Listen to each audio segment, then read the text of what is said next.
Hello friends, અહીંયા 1 કલાક સાબુદાણા પલાળી રાખ્યા હતા. તેને આપણે ગરમ કરી લઈશું.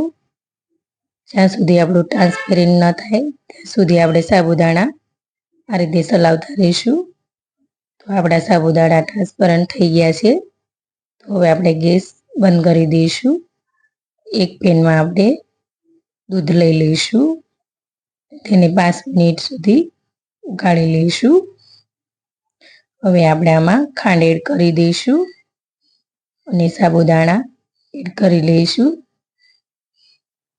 હવે આપણે આને પાછું 2 થી 3 મિનિટ ઉકાળી લઈશું.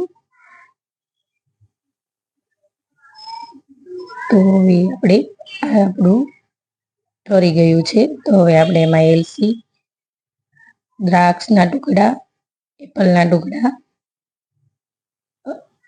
કેળાના ટુકડા, દાડમ ને ડ્રાયફ્રૂટ માં કાજુ બદામનો ક્રંચ સારો લાગે છે. તો હવે આપણે આને બાઉલમાં સર્વ કરી લઈશું. આજની તમને મારી આ રેસીપી ગમી હોય તો મારા વિડીયોને લાઈક કરજો, શેર કરજો અને મારી ચેનલને સબસ્ક્રાઈબ કરી દેજો.